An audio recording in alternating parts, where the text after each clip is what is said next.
Bismillahirrahmanirrahim. Assalamu alaikum everyone. I hope you all are doing well. I am Muhammad Samir Javed, final year student of Food Science and Technology from University of Karachi.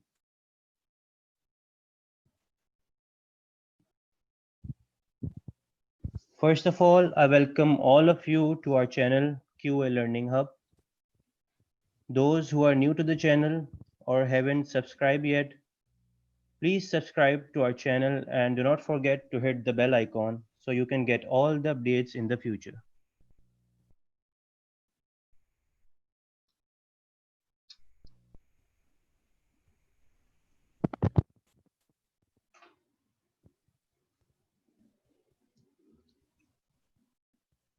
Okay, so let me know first of all कि आप लोगों को मेरी आवाज आ रही है? Can you people hear me? क्या आप लोगों को मेरी आवाज ठीक आ रही है? मुझे चैट बॉक्स में रिप्लाई करें please.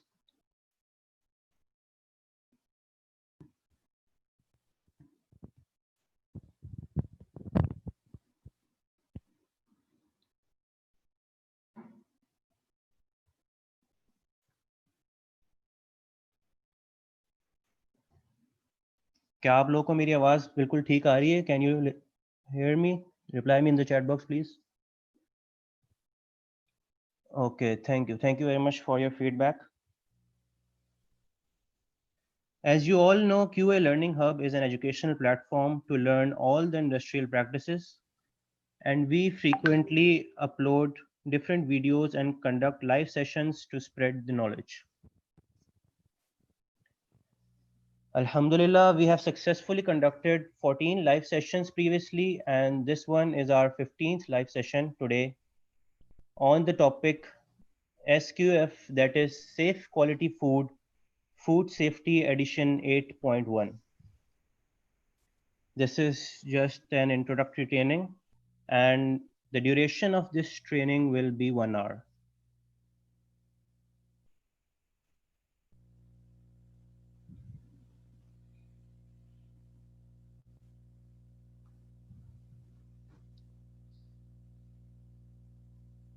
We have planned to start the training at exactly 2 p.m. We are around 3 minutes before our time. So I request all of you to please take this session seriously, so our effort for these free sessions will bring some true benefits.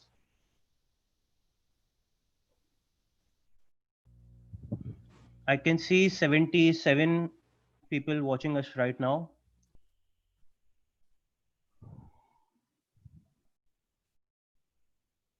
Kindly join our Facebook page and WhatsApp group because all the links like attendance, exam, and other stuff will be shared on those groups. So please join the groups if you haven't yet and stay connected with us. जिन्होंने Facebook page और WhatsApp group join नहीं किया मैं उनसे request करता हूँ please वो join कर लें क्योंकि एग्ज़ाम और अटेंडेंस के लिंक उन पे शेयर होंगे.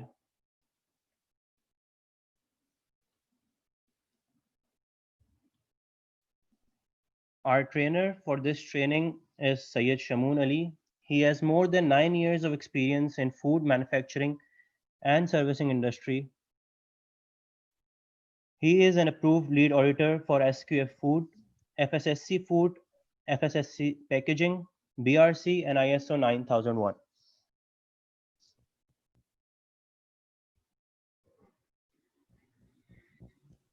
Okay, so I think 81 people are watching us right now.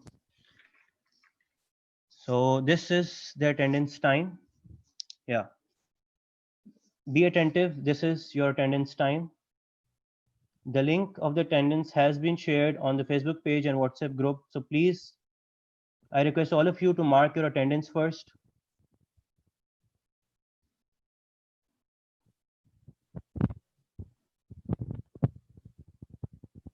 You are requested to please mark your attendance. Attendance mark करना बहुत important है. Please आपसे request करता हूँ पहले attendance mark करें और हमें वापस join करें. Don't forget to mark your attendance. You can let me know in the chat box if you have marked your attendance. You can comment present if you are done with it. Attendance link have been shared on the Facebook and WhatsApp groups. You can go and check it out there.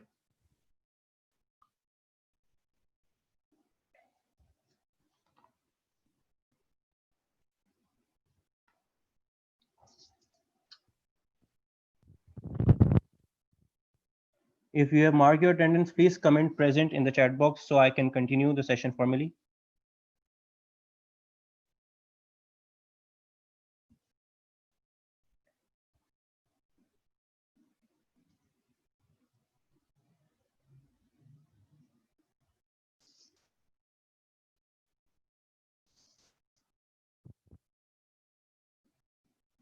अगर आप लोगों ने attendance mark कर ली है तो please मुझे chat box में reply करें ताकि मैं अपना सेशन कंटिन्यू कर सकूं आगे.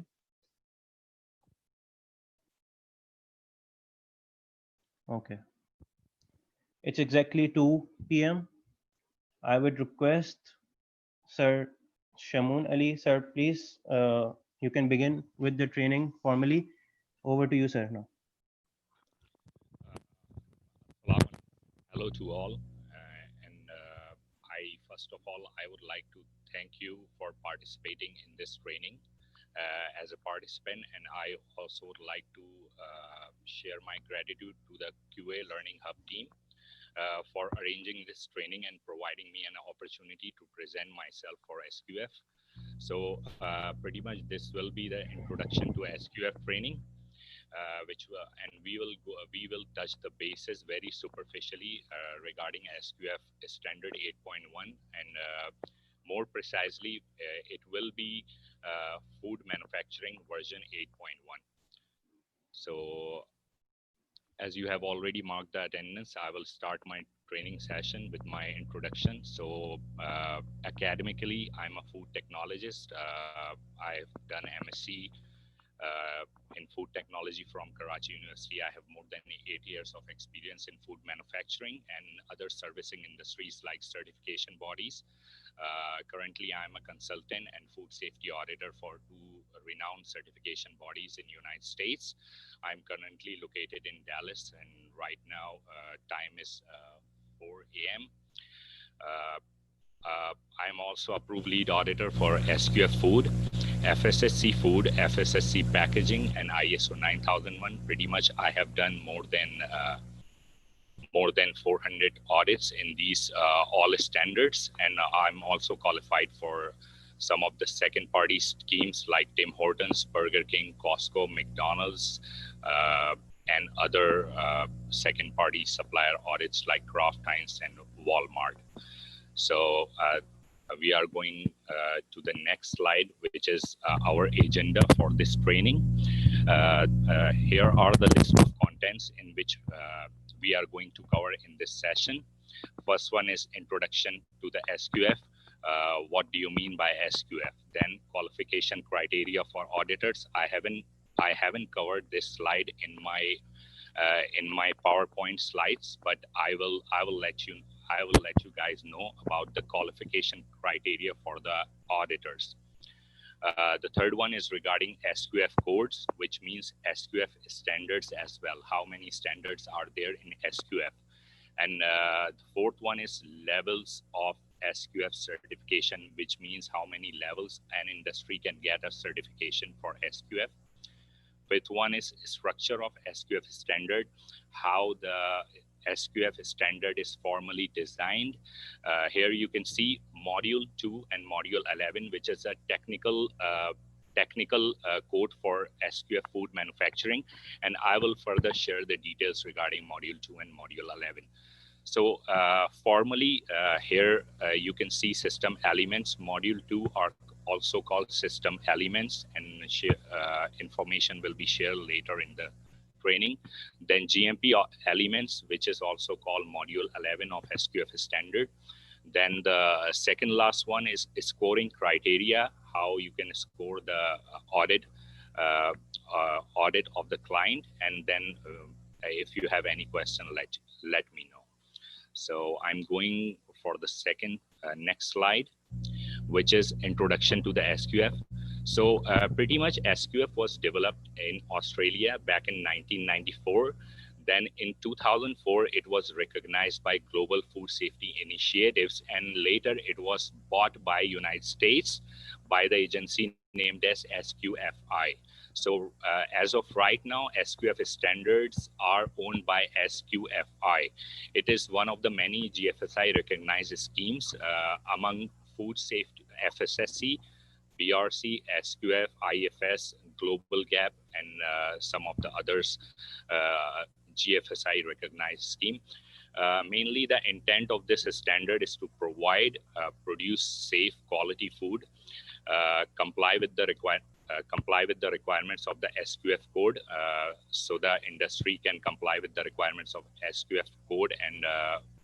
And the last one is formally comply with the applicable food legislation in which the industry is located, in which country the industry is located. For example, it means if you are located in Pakistan, you have to comply with the legal national regulatory laws, and if you are located in any part of the world, you have to be complying with other legislation.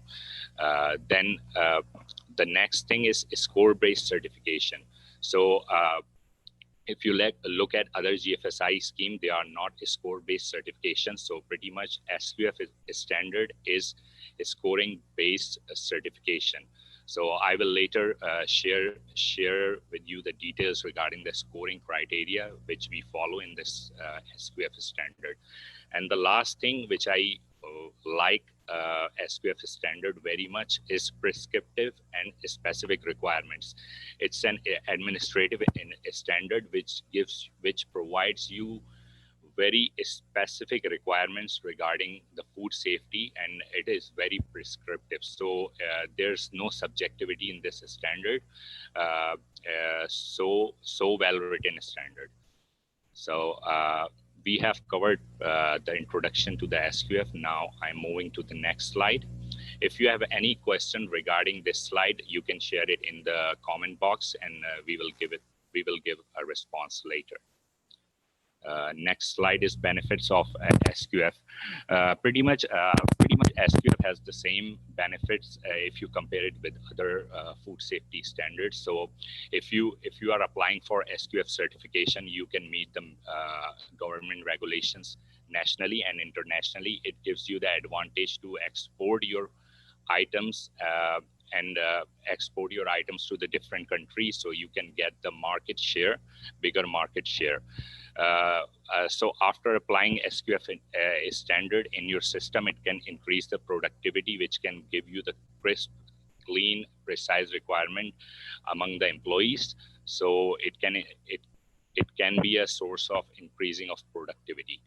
The third one is identify and control problems before out of control. So if you are applying SQF in your food safety culture, so so it means you are applying controls in your system. So before the problem is out of control, you can catch it before the product release to the customer. Fourth one is meeting the customer requirements. Fifth one is maintaining company reputation, and if you get the SQF certification, you will appear in the portal of SQF, so you can get so you will be visible for different suppliers as a company. And if you apply SQF requirements in your standard, you can get reduced customer complaints and then return and rework and reduce the possibility of recall. I'm not saying that you cannot get any recall, but applying the standard will reduce the possibility of recall in your system. Any question regarding that will be answered later. Levels of SQF certification. So there are 3 levels of SQF certification. So as you can see on the screen, the first level is fundamental program. So level 1 certification is for the very small scale industries like cottage industries. If they want to get certified, they can apply for level 1 certification. But the thing is that this level 1 certification is not accredited or recognized by GFSI. This is a very basic food safety requirements that you can implement before going on to the level 2 certification. So pretty much SQF fundamental program is a basic, very basic HACCP program and very limited GMP requirements. So a level 1 certification is for small industries and cottage industries which are getting into the GFSI, which are trying to get into the GFSI scheme. Level 2 certification is a full food safety program, which is comprised of food manufacturing, whole food manufacturing standard, which means if you want to apply for level 2 certification, you have to comply with the requirements of whole food safety standards of SQF, also known as Food Manufacturing Code. Level 3 certification is food safety certification plus quality program. Quality program is another standard, or quality code is another standard. So level 3 certification can be achieved only if you have food safety certification, or if you are certifying against food safety certification plus the quality code. So it means level 3 is food safety plus quality, and level 2 is just food safety. Level 1 is basic food safety. Now I'm moving on to the next slide. So here are some total example of the SQF standards. So the first one at our left is SQF Food Safety Code for primary production, which is mainly based on the agricultural companies like crops cultivation and flour farms, lentil farms, and corn farms, these kind of farms. So this green food safety code for primary production is pretty much applicable on farms. Second one, which we are mainly focusing on, is SQF Food Safety Code for food manufacturing. So this blue standard, we will be mainly focusing on this standard because 90 to 95% of the companies are certified on these standards, and pretty much all other standards are recently recognized and recently introduced. The third one is in orange triangle or orange rectangle is SQF Food Safety Code for manufacture of food packaging. Just recently in 2019, SQF has introduced this standalone food packaging standard, which is applicable on primary food packaging, secondary and tertiary, mainly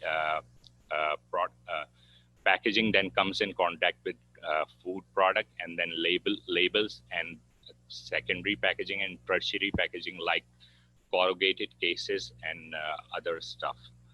The fourth one is the red rectangle is SQF Food Safety Code for storage and distribution, which are mainly applicable on warehouses and storage and distribution areas like LTL and other industries like which perform storage and distribution for food manufacturing companies. Uh, the fifth one is Food Safety Code for food retail items. Like if you see some of the food retail stores in Pakistan, like Imtiaz and Metro, some food retail stores like Walmart, Costco in United States. So this standard will be applicable on these retail stores.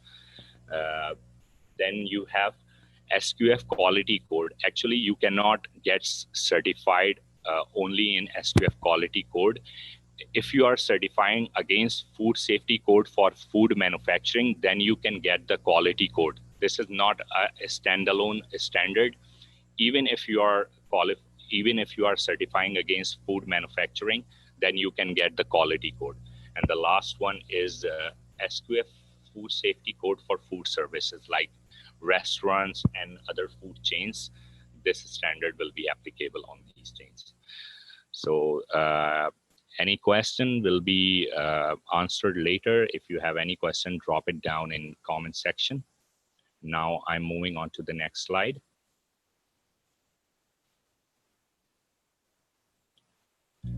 So basically, this is the, so as we have already talked about that we will be focusing on this blue standard, which is SQF Food Safety Code for Food Manufacturing version edition 8.1. So this is the basic structure of this standard or code, the structure of SQF Food Manufacturing Code. It is, so this standard or code is comprised of these modules: Module 2, Module 3, Module 4, Module 9, Module 10, and Module 11. So I will go one by one. I will explain it one by one. So the first thing is Module 2. Module 2 is the basic system elements for food manufacturing. So I will give a couple of examples for SQF system elements, which can be your food safety policy, your document control mechanism, complaint management, verification schedule, your HACCP standard, food safety plans, and your environmental monitoring program, allergen management. So these kind of things are module 2, and module 2 is the basic module for food safety manufacturing code, because this is the mandatory section which you have to get certified against, is module 2. Then we have then below module 2, all these modules are GMP modules. So in addition with module 2, you can select any of these modules to get certified against. So module 2 is good manufacturing practices for animal feed production. So it is self-explanatory that this module is applicable on just animal feed. Then module 4 is good manufacturing practices, means PRP requirements or good manufacturing requirements, practices for processing of pet food products, mean pet animals. This is a food for pet animals. So they have made a distinction in animal feed and pet food. Animal feed is mainly cattle feeds, and processing of pet food is mainly pet animals that we usually have in our homes, like kittens and dogs. Then module 9 is good manufacturing practices for pre-processing of animal products. Then Module 10, good manufacturing practices for pre-processing of plant products. Then the module 11 comes, which is very common in food manufacturing industry. So module 1 is good manufacturing practices for processing of food products. So moving on to the next slide, we have, so as we have seen the structure of food manufacturing code, so it is comprised of all these modules. So in this training, we will be focusing on mainly module 2 and module 11, which is more applicable to the food industry. So module 2 and module 11. So in the next slide, we have the clauses like management commitment. We have clauses and sub clauses under that for system elements. So if you can see the green boxes, these are the mandatory requirements or clauses which anybody cannot skip. Like you have to comply against these requirements or clauses. Otherwise, you will fail the SQF audit. So these green boxes are the mandatory section. You have to be complying against these green boxes. You have to have some kind of plan or documentation against these green boxes. So first one is management commitment, which is pretty much policy. You have to have a documented policy, then management responsibility. Management have to be proactive and have to be very vigilant in terms of training to their employees and provision of resources to their employees. And the third one is management review. So the management have to review the whole food safety program at least once a year. So that's the requirement in the module 2. So the fourth one is complaint management. So any company that is going to be certified against SQF Food Safety Standard has to be a vigilant complaint management program. Either it could be database or manual complaint management mechanism, but a company has to establish some kind of documentation in order to comply with the complaint management requirement. And the last one in this 2.1 section is crisis management planning. So any company has to have some business continuity plan or crisis management planning, and in FSSC standard we call it emergency preparedness and response plan. So there's a terminology difference in United States and other parts of the world. So pretty much other standards are European based and this is United States, so the language differs. In here we call it crisis management planning. Crisis management planning in case of any thunderstorm or power outage, you have to have some business continuity plan in order to run your business or to provide safe food for your customers. Next requirement is document control and records, which is self-explanatory. So company has to have some kind of system to manage their documentation in order to create, review, and approve the documentation. There has to be some kind of chain of command to approve, review, and approve the documentation to collect the obsolete version of the documentation. And the next requirement is records. In this requirement, the SQF standards state that that company has to have some kind of mechanism in order to retain their obsolete records and obsolete documentation for a certain period of time, so that in case of any recall, they have sufficient information to investigate. So the next requirement is related to specification and product development. This section is pretty much cover the product development, means research and development. In our industry, we commonly say research and development, R&D, in which we develop new products. So the first requirement is product development and realization, means development of new product and first production trial run. So the first requirement covers this section, and the second one is related to raw and packaging material.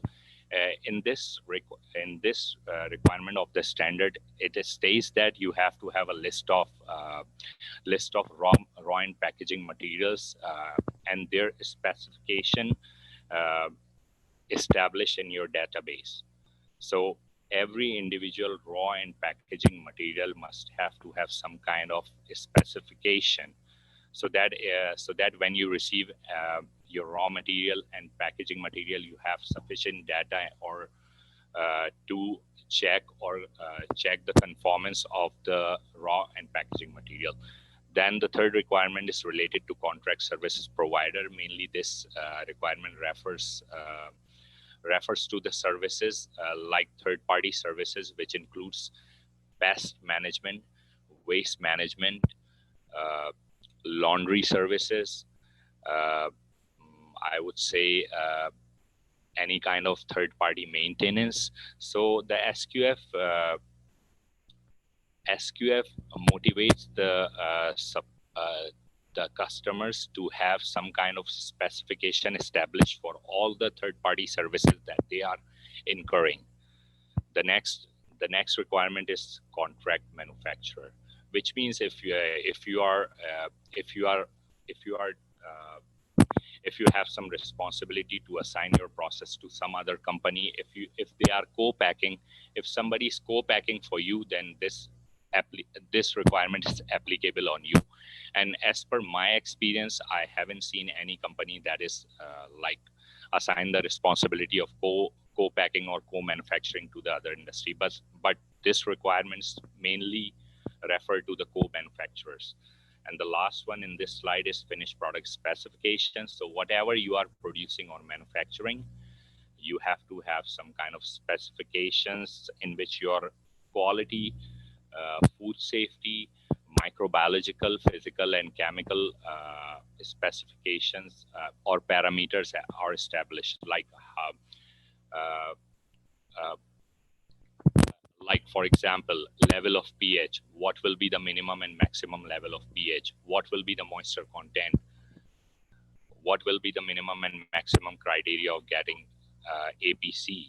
So these are the requirements in this on this slide. So now I'm moving on to the next slide. If you have any question, drop it down in the comment section.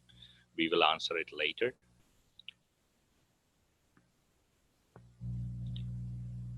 So the next one is related to management commitment.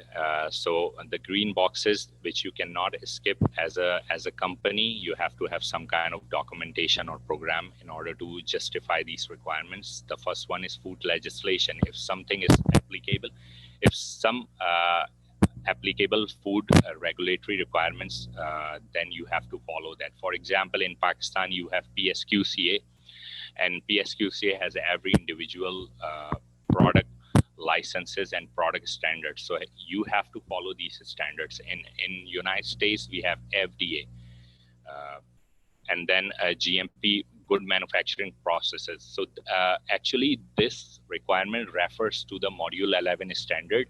In Module 11, we have all the prerequisite programs and good manufacturing practices mentioned in Module 11. So the next one is the basic backbone of Module 2, which is Food Safety Plan, and in other standards we call it HACCP plans or hazard analysis or HACCP plans, and this kind of thing. So the next one is approved supplier program. Company has to have some kind of supplier approval program. Then NC products and equipments, product rework if applicable. If you are reworking your product in case of any non-conformity, how you are holding your product, and then product release. What is your product release criteria? On which basis you release your product to the customer. The next one is environmental monitoring. So in order to comply with the 2.4 management commitment requirement, you have to have all the documentation, necessary documentation that is mentioned in these 8 requirements: food legislation, GMPs, food safety plan, approved supplier program, ANSI product and equipment, product rework, product release, environmental monitoring. moving on to the next section, which is pretty much SQF verification, which indicates the first requirements is regarding validation. If you have any CCPs, critical control points, or OPRPs through which you prevent the hazard, so you have to validate these critical control points or operational prerequisite points. And in SQF we call it PCs. In FSSC we call it OPRPs, and in SQF we call it PCs. Preventative controls. And the next thing is verification activities. In this requirement, SQF indicates that company has to have some kind of schedule for all their verification activities. I would like to give you some of the examples of verification activities, which could include the GMP audits, internal audits, testing schedule. So the next thing is corrective and preventive actions, which means in case of any non-conformity, you have to have some kind of mechanism to ensure that you are performing root cause analysis, performing corrections, and corrective actions. Next one is product sampling, inspection, and analysis. This is a repetition of verification activities requirement, which we have already discussed. So we are not covering this in this training. And the last one in 2.5 is internal audits and inspections, which means SQF is unique in this sense that they want their internal audits to be scattered throughout the years. So you have to perform internal audits or cover all the requirements of Module 2 and Module 11 within 1 year cycle. So that is specifically mentioned in SQF standards. So you have to establish an internal audit team which cannot audit their own work if possible. And you have to devise a schedule, devise a summary, checklist, or report, and perform the internal audit. The next one in this slide is product identification, trace, withdrawal, and recall. As it is self-explanatory from its name, is product identification, which means how you are going to identify your raw material, your work in progress, and your finished product throughout your supply chain.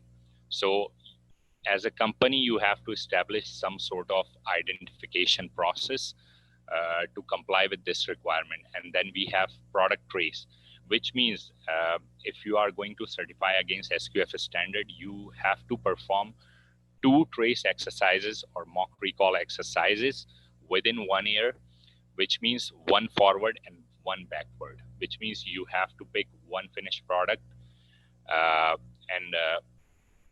and trace it forward, and then pick 1 raw material and then trace it backward.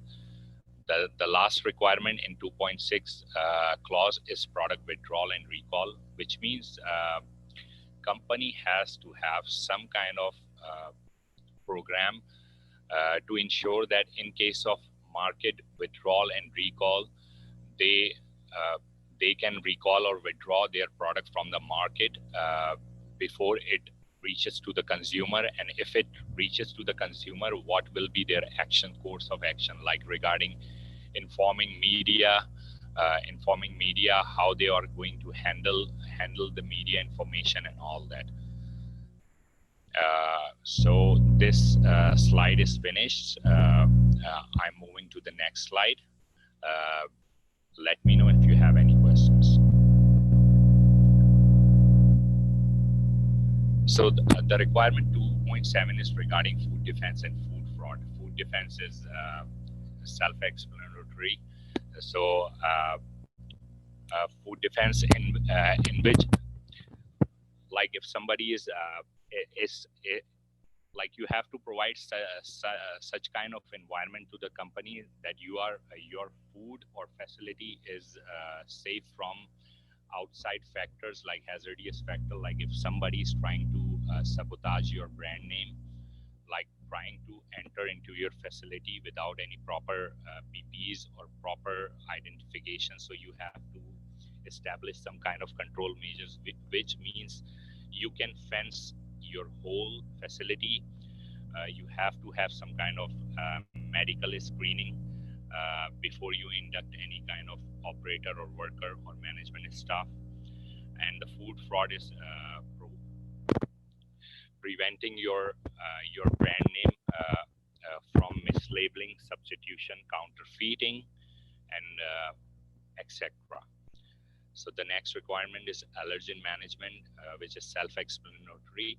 We will only cover the first part, which is allergen management for food manufacturing. In this is standard. In this requirement of the standard, SQF pretty much asks for how many allergens do you have in your food facility, and what measures do you have in order to control the contamination against allergens.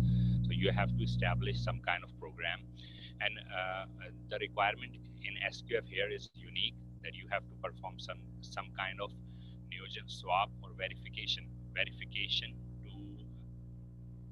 evaluate that after cleaning and sanitation you don't have any residues left for allergen. So the next two requirements are for pet food manufacturing and manufacturing of any animal feed, and both of these requirements are non-applicable if you are only manufacturing food. So the next requirement is regarding training. So in this clause of this standard, SQF accept that you have to have some kind of training program against food safety, in which you cover food safety topics like GMPs, allergen management program. So basic requirement for this clause is you have to cover allergen management, environmental monitoring program, chemical handling, cleaning and sanitation. So these trainings have to be included in your training program. And if you are including other food safety trainings, then it is very good. Then you have language. You have to provide trainings in languages that your workers, lower level operators can understand. So in refresher training, you have to establish some kind of mechanism so you can retrain your employees on food safety later in the year. And then you have a training skill register in which you have to maintain the skills of the trainer itself. So this is 2.9 section, and I think we have covered all the requirements of the module 2. Any question will be entertained later. So now I'm moving on to the next slide, and I will cover it very fast. Module 11. So the names are self-explanatory. So the 11.1 requirement is related to site location and construction. So premises and outside location have to be maintained properly, and because this is a American standard, American-based standard, so it has some requirements regarding FDA, that your building has to be inspected by FDA within 1 year. So this is the requirement for 11.1. Then we have construction of premises and equipments. It covers materials and surfaces, which means the surfaces that the company is using for manufacturing must be food safe. And then we have walls, partitions, doors, and ceilings. Like walls and partition, doors, and ceiling must be in proper condition.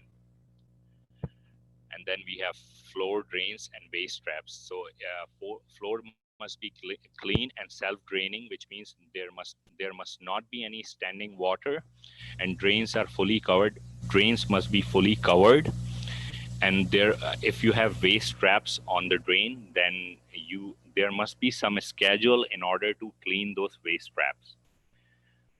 Fourth requirement is inspection quality control area. So some industries, some facilities or site, they have some kind of quality inspection areas, but some they don't have any inspection area or quality area. So if you have any quality inspection area, it has to be segregated from the main processing area, so it doesn't contaminate your product, or it cannot be a cause of contamination, because you handle different kind of chemicals in the inspection or quality control area, so it must be segregated from your main processing area.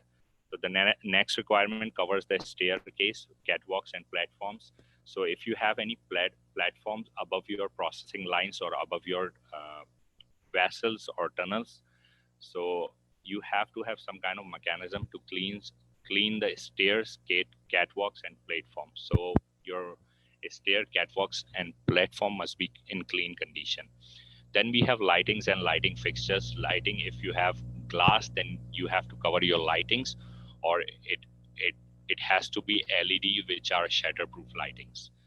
Dust, insect, and pest proofing. So most of the industry, they have some kind of ventilation, big ventilation holes. So they have to cover these things in order to prevent your facility from flies. Then ventilation, there must be adequate system of ventilation so that the temperature of inside of the processing area must not increase. Equipment, utensil, and protective clothing, if you have. So this requirement pretty much cover the equipments must be food safe and food grade, utensils also, and then protective clothing if they are coming in contact with the product. Premises and equipment maintenance, this requirement covers the maintenance module. There must be some kind of mechanism to run your preventive maintenance. And the next one is pest prevention, which is very much clear from the requirement itself. So site must have a third-party contract services which has to be licensed. And if you are doing it by yourself, if the company is doing by themselves, the person must be trained individual or license holder. So in United States, we have every state provides its own license. If you don't have license, you cannot conduct pest management services. So the next one is related to calibration. So all the equipments which are critical to the food safety that are used to measure some kind of readings which are critical to food safety must have to have some kind of calibration status on it. And the last one is cleaning and sanitation. There must be a documented program for cleaning and sanitation. And if CIB, cleaning in place, is applicable on you, there must be some kind of a statement in your process as well.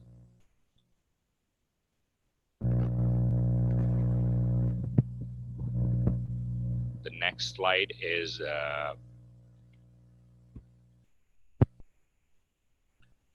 slide is related to personal hygiene and welfare. So in personal hygiene and welfare standard 11.3, it covers all the GMP requirements related to personal, which includes personal itself. Person must be in clean and hygienic condition. Hand washing stations must be established.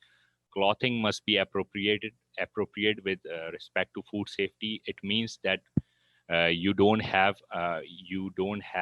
cannot have button shirts or any items which have like threads coming out of it. Then jewelry and personal effect, which means you cannot wear any kind of jewelry. Only permitted jewelry could be wedding bands with no stone, and medical alert bands. The next thing is, and the next requirement is related to visitors, which means visitors must be trained on the GMP practices of the company itself. And the next thing is staff amnesties, which you can say restrooms must be clean and appropriate as per the number of employees. Then if you have changing rooms, you must have to provide adequate number of changing rooms for your employees. Laundry services, if you have any in-house laundry, then then there must be a checking mechanism for your clothing and uniforms. And if you are managing it through third party, then you have to have some kind of approved supplier program. Sanitary facilities, and then lunch rooms. These are self-explanatory. The next requirement is personal processing practices, which mean staff that are engaged in food safety, food handling and processing operation must have to have some kind of hygiene practices, and equipments that are used for food safety practices like handling raw materials and ingredients must be food grade. So the next requirement is 11.5, which is water, ice, and air supply. Which the first one is water supply. So there are two requirements in SQF standard regarding water supply. If you are receiving water from the city, then you then they provide you with annual or quarterly report, and you have to test your water. And if you are using well water, there must be a mechanism to filter that water, or in order to make it proper for food handling practices. Next one is related to water supply and treatment.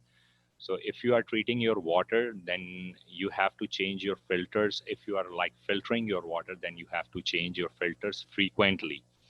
Ice supply, if you are using ice for food manufacturing or any processing aid, then ice has to be procured from an approved supplier, and you have to test ice for microbiological parameters like aerobic plate count, E. coli, coliform. These are the minimum requirements in United States. Water quality is related to water treatment, and so the water quality is approximately same. The last one is the quality of air and other gases, which means if you are incorporating any kind of air like oxygen, carbon dioxide, or nitrogen for retention of your for extension of the shelf life of the product, then these gases must be food grade if they are procured from the outside source, or if they are manufactured in-house, then you have to check the purity of all these gases. So finishing off with the slide 14, I'm moving to the next slide. Storage and transport pretty much covers the warehousing requirements, storage and handling of goods.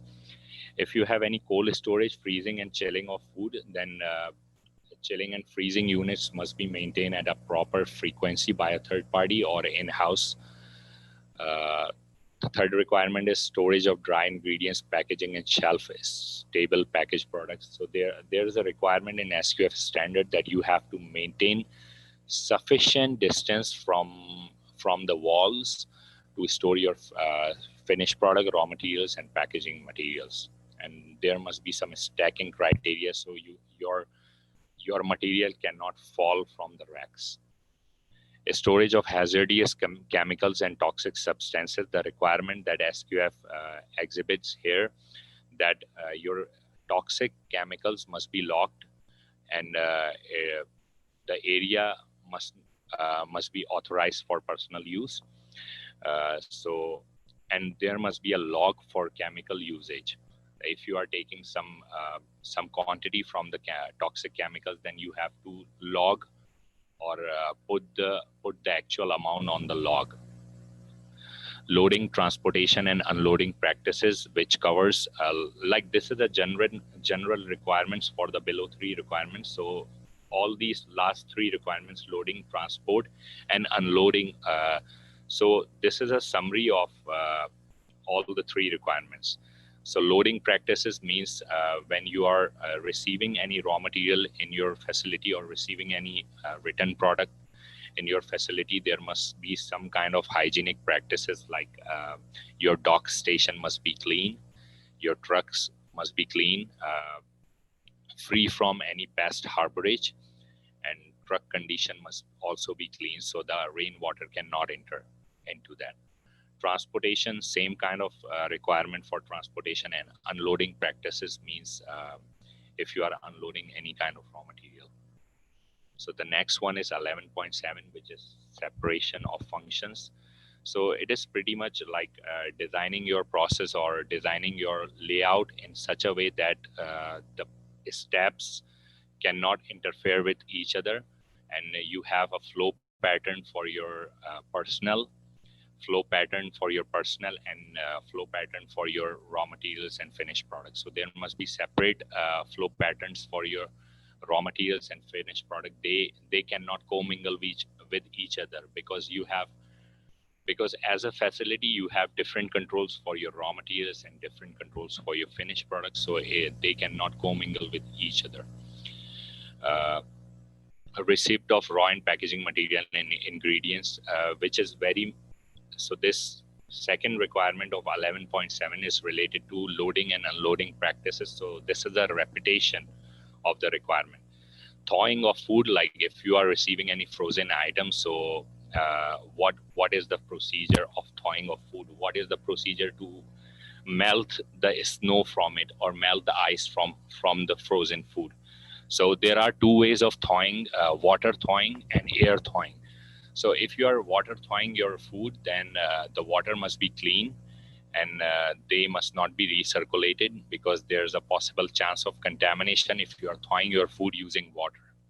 And if you are air thawing it, so then air must be filtered and must be inspected frequently in order to prevent it from microbiological growth. So high risk process, which means if your food is not further processed, like this requirement is mainly applicable on fresh produce, like salads, which are consumed fresh. So this requirement is applicable for high risk processes, which means ready to eat. Control of foreign matter contamination means how you are controlling your foreign matter contamination, which includes the glass and brittle plastic requirements. That if there is any breakage incident, then you have trained individuals to clean the glass breakage. And the next one in 11.7 is detection of foreign objects. Means if you have devices like X-ray and metal detectors, so this requirement, this last requirement, detection of foreign object, is precisely if you have X-ray, metal detector, or magnets to catch foreign materials. So there must be an inspection mechanism, routine inspection, or by challenging the X-ray and metal detector. So this requirement is related to foreign object detection equipments. Moving on to the next slide, we have on-site laboratories. Like as I already discussed, the inspection or quality control lab or on-site laboratory must be in a separate location, which cannot commingle with your processing area. So this is a very short requirement. It doesn't have much to say. So moving on to the next requirement, which is 11.9, waste disposal. So waste disposal, if your waste is generated from the facility, like it could be packaging waste or in-process waste or regular trash, then you have to establish such kind of programs that you are collecting your waste in a proper container, which has to be closed, routinely cleaned, emptied, and when you are disposing your waste outside of the facility, then there must be a regular pickup mechanism. So most of the company in the United States, they hire third party to pick up their trash. So if you have a third party involved in this, then you have to manage or maintain some kind of contract with them. And the next requirement, I think the last requirement is exterior. So how your exterior or ground on roadways, docks, outside of the dock station areas, how they are, like what is the condition? Is there any stagnant water nearby? There must not be any stagnant water or pest harborage or like big bushes. So there must not be any kind of vegetation, standing water outside of your facility. Mainly these kind of situations can attract insects and mosquitoes, so you have to avoid these kind of things. So we are finished with module 2 and module 11. uh, like if you have any question, drop it down in the comment section. Moving on to the next slide, which we have the scoring criteria. So if you so every individual requirement score one point. So which means if you have minor non-conformities, minor non-conformity deducts 1 point, major non-conformity deducts 10 points, and critical non-conformity deducts 50 points. So if you are between 96 to 100, then you are excellent. Your certificate will be issued and your audit frequency will be 12 months. If you have a scoring between 86 to 95, then your rating is good and your certification will be issued, and still you have audit frequency of 12 months. And the next one is if you have a scored, if you are scored between 70 to 85, which means you are complying against the requirements, but still your certification will be issued. But because of the score, because of the score, like which means if you have between 70 to 85, your certification auditing frequency will be 6 monthly, because you have scored between 70 to 85, which means you are not good enough. And the last one is 0 to 69, which means fail, no certification is issued, which means you have to reapply for the certification. Or there is a second option in which you have to call your certification body for 1 day verification, SQF verification audit. Next slide is a scoring criteria, which I have already mentioned. Minor non-conformity deducts 1 point. 30 days time to address minor non-conformity. Major deducts 10 point. Same criteria, 30 days time to address major non-conformity. Critical non-conformity is 50 points deduction. Immediate failure, if any industry or site facility has got any kind of critical non-conformity, then you have to stop your audit immediately, which means suspension of the certification. And you have to re-register with the SQF after 6 months. So within these 6 months, you have to strengthen your food safety program to re-register with SQF. So I think that's the completion of our training. And the next slide is regarding question. If you have any question, you can contact QA Learning Hub at gmail.com, and I'm gonna refer to Samir. Now you can continue, please. Thank you very much, sir. Thank you very much for your valuable time. The session was very well delivered. Now, moving on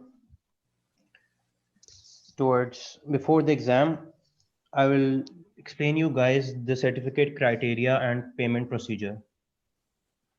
So first of all, talking about the certificate criteria, certificates are available within Pakistan, both hard copy and soft copy. And you are eligible to get the certificate if you make sure you have marked your registration. Number 2, you must have marked your attendance. Number 3, you are eligible if you gain more than 40% marks in the exam. And last, if you get more than 70% marks, you will get the soft copy of the certificate for free by QA Learning Hub. Now talking about the payment procedure within Pakistan. We have already emailed you these procedures, लेकिन फिर भी कोई confusion हो तो वो मैं आपको clear कर देता हूँ. I will explain it here again. We have three options for the payment within Pakistan. The first one is through the Easy Paisa app. सबसे पहले, the step one is to open the app and click on the mobile transfer option. Step two is to select the Easy Paisa mobile account. Then moving on towards the step three, enter receiver's account number or mobile number. This has been shared on the WhatsApp group and the Facebook page. In step four, enter the amount, which is for soft copy, it's 600 rupees, and for hard copy, it is 800 rupees. Step five, which is the last step, you have to tap send now and you will receive the confirmation text and email. You are requested to please share the screenshot of that confirmation email with our group admin. This was the first option. Now moving on towards the second option, simply go to the Easy Paisa shop, give shopkeeper the amount, you will receive a confirmation SMS, share the screenshot of that SMS with our group admin. And the third option is the bank transaction. You simply have to select Telenor Microfinance Bank and then add number and add the amount. This was the payment procedure from within Pakistan. Now moving towards the payment procedure from outside Pakistan. Step number one is that you will receive an email from QA Learning Hub on your email ID. Open that email. Step two, click on View App and Pay Invoice. Step number three, you will find this window, Invoice Details. Step number four, you have to select the Pay $10 option. Then a window will appear in which you will have to enter your email address and click Next. And the last, pay the amount through credit or debit card. I hope all the confusions are clear. If you still have any confusion, feel free to contact our group admin, Sadia. अगर आपके पास कोई भी confusion हो, अगर आपको कोई भी confusion हो तो आप group admin से contact करके अपनी confusion clear कर सकते हैं.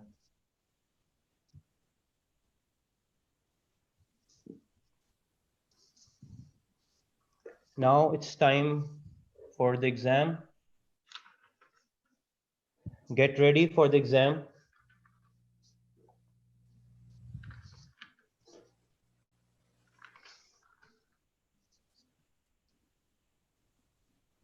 The links for the exam has been shared on the WhatsApp group and the Facebook page.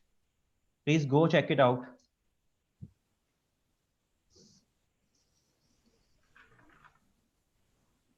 We have shared the links on our WhatsApp group and Facebook page.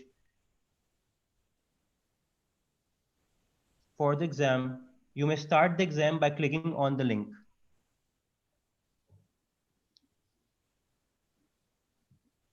WhatsApp group और Facebook page दोनों पे हमने links share कर दिए exam के.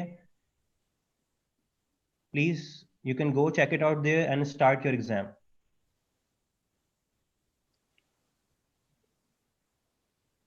Good luck for your exam, and after getting done with it, you can comment in the chat box below.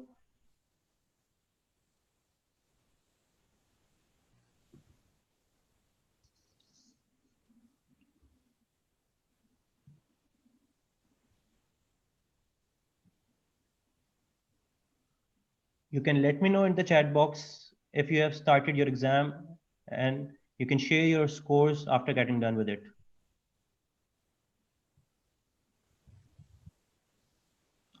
All the best for your exam.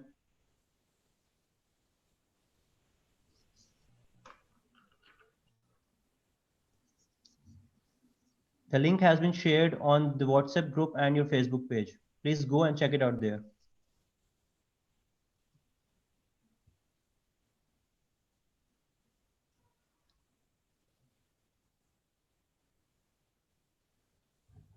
आप लोग अपने स्कोर्स कमेंट बॉक्स में मुझे बता सकते हैं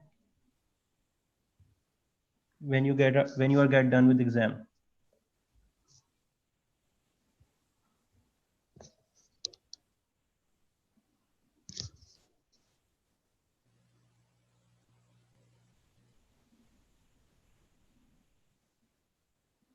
Good luck for your exam. We'll catch you soon with some other activity or any live training. Till then, stay safe and stay connected with us. Thank you so much. Allah Hafiz.